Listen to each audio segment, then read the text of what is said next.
Hi hello welcome to my channel puppies kitchen. இன்றைக்கி நம்ம என்ன பார்க்க போகிறோன்னு பார்த்தீங்கன்னா, தோசை எப்படி செய்கிறதுன்னு பார்க்கலாம் வாங்க.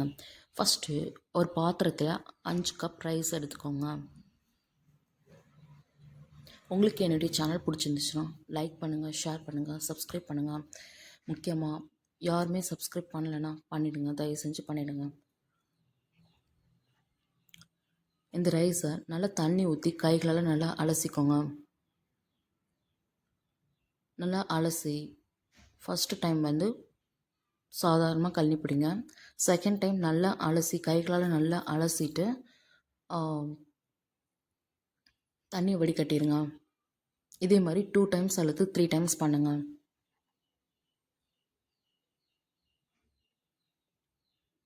நான் பண்ணுறேன் இல்லையா, அதே போல் பண்ணுங்கள்.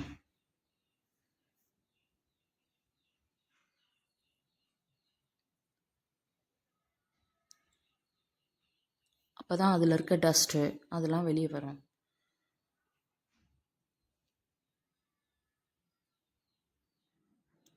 ஸோ நல்லா கழனி பிடிக்கணும்.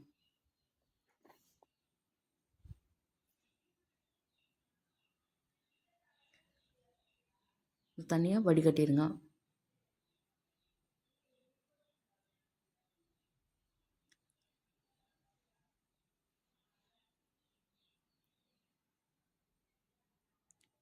இதில் வேணுங்கிற அளவு தண்ணி ஊற்றிக்கோங்க. அதாவது அரிசி மூழ்கிற அளவு கொஞ்சம் மேலே இருக்கிற மாதிரி தண்ணி ஊற்றிட்டு ஒரு பாத்திரம் எடுத்து, ஒரு தட்டோ அல்லது பாத்திரமோ எடுத்து மூடி வச்சுருங்க. அடுத்தது என்னென்னா, இன்னொரு பாத்திரம் எடுத்துக்கோங்க. அதில் 1.5 கப் உளுந்து எடுத்துக்கோங்க. சேம் அதே போல் தான் அரிசி எப்படி கழுவி எடுத்தோமோ அதே போல் உளுந்தை நம்ம தண்ணி எடுத்து கழுவி எடுக்கணும். கைகளால் நல்லா அலசி கழுவி எடுக்கணும். இதில் மேலே இருக்க அந்த தோல்லாம் நீக்கிட்டு வெளியே நம்மளுக்கு க்ளீனாக தண்ணியிலேருந்து க்ளீனாக கிடைக்கும்.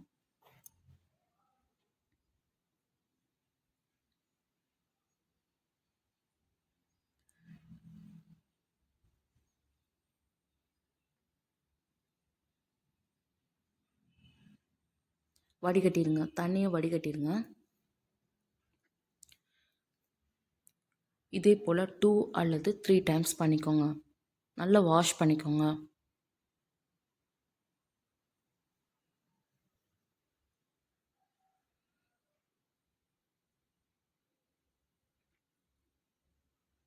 நல்லா அலசிக்கோங்க, கைகளால் நல்லா அலசிக்கோங்க.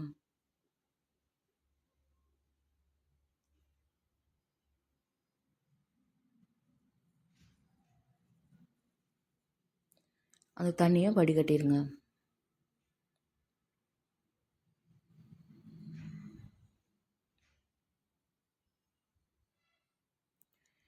இதுலேயும் தேவையான அளவு, அதாவது உளுந்துக்கு மேலே ஒரு கொஞ்சம் அளவு மேலே இருக்கிற மாதிரி தண்ணி ஊற்றிக்கோங்க. ஆனால் உளுந்து ஃபுல்லாக மூழ்கணும். ஒரு தட்டை போட்டு மூடி வச்சுக்கோங்க. இதில் பார்த்தீங்கன்னா கொஞ்சமாக வெந்தயம் எடுத்து, ஒரு 1/4 ஸ்பூன் வெந்தயம் எடுத்து வாஷ் பண்ணிவிட்டு அதுக்கப்புறம் அதில் போட்டுக்கோங்க. அப்புறம் கிரைண்டர் எடுத்துக்கோங்க. கிரைண்டர் நல்லா ஃபஸ்ட்டு வாஷ் பண்ணிக்கோங்க. வாஷ் பண்ணிவிட்டு ஃபஸ்ட்டு உளுந்து போட்டு அரைக்கணும். நம்ம வாஷ் பண்ணி வச்சுருக்கோம் இல்லையா, அந்த உளுந்தை போட்டு நல்லா அரைச்சிக்கணும். இது அரைக்கிறதுக்கு மேக்ஸிமம் ஒரு 25 மினிட்ஸ் ஆகும். ஃபஸ்ட்டு ஒரு 5 மினிட்ஸ் கழித்து கொஞ்சம் தண்ணி ஊற்றணும். அதுக்கப்புறம் ஒரு 10 மினிட்ஸ் கழித்து மறுபடியும் தண்ணி ஊற்றணும். அதுக்கப்புறம் ஒரு 15 மினிட்ஸ் கழித்து அது தொட்டு பார்த்து எப்படி இருக்குது, நைஸாக இருக்கா இல்லையான்னு பார்த்துட்டு அப்புறம் எடுக்கணும்.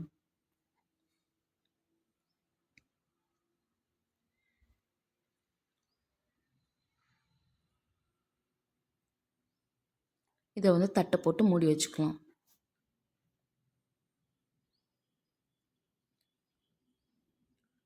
லாஸ்ட்டாக பார்த்திங்கன்னா இந்த மாதிரி பதத்தில் இருக்கும்.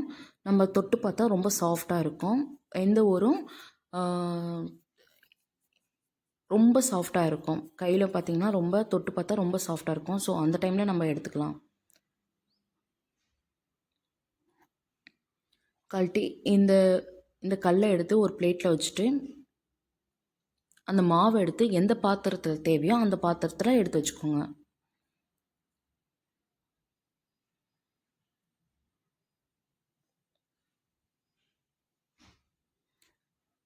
திரும்ப அதே போல் ரைஸ் போட்டுக்கணும். நம்ம எப்படி உளுந்து போட்டோமோ அதே போல் ரைஸ் போட்டுக்கணும். இதுக்கு பார்த்தீங்கன்னா ஒரு 30 மினிட்ஸ் ஆகும். ஒவ்வொரு 10 மினிட்ஸ்க்கும் நீங்கள் போய் பார்க்கணும். பார்க்குறப்ப வந்து கொஞ்சம் தண்ணி ஊற்றிக்கோங்க. ரொம்ப டைட்டாக இருந்துச்சுன்னா கிரைண்டர் ஓடாது. ஸோ கொஞ்சம் கொஞ்சமாக தண்ணி ஊற்றி அரைக்கணும். கடைசியாக பார்த்தீங்கன்னா ரெண்டையும் கலந்து எடுத்து வச்சுக்கோங்க. அதுக்கப்புறம் வந்து சோடா உப்பும் போட்டிருக்கேன். நல்லா மிக்ஸ் பண்ணிக்கணும். கரண்டியால் நல்லா மிக்ஸ் பண்ணிக்கோங்க.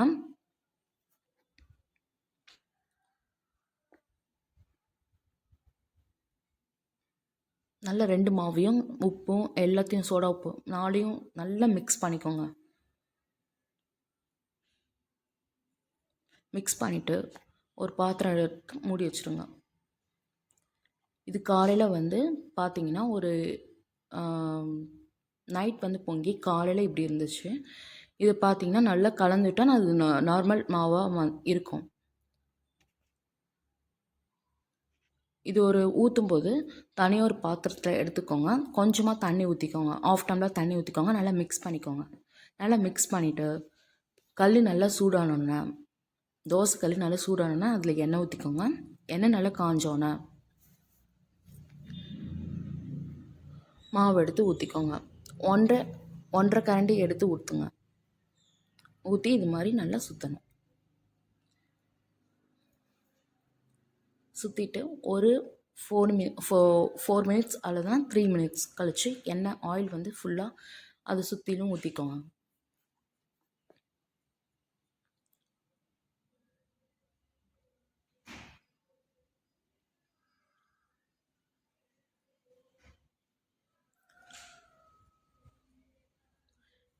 இது வேகிறதுக்கு பார்த்திங்கன்னா ஒரு 6 மினிட்ஸ் ஆகும். பார்த்திங்கன்னா மீடியம் ஃப்ளேம்லேயே வச்சுக்கோங்க. ரொம்ப ஹை ஃப்ளேம்லலாம் வைக்காதீங்க, தீஞ்சு போயிடும்.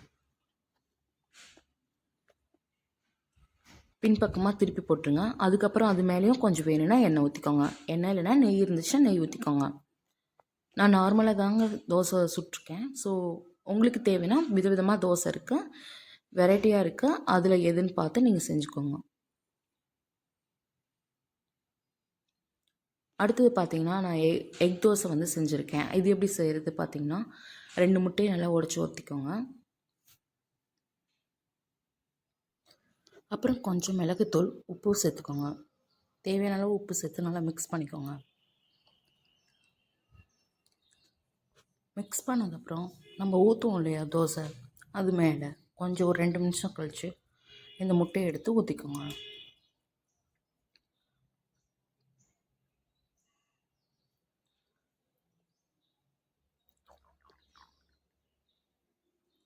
அப்புறம் சுற்றிலும் எண்ணெய் ஊற்றிக்கோங்க.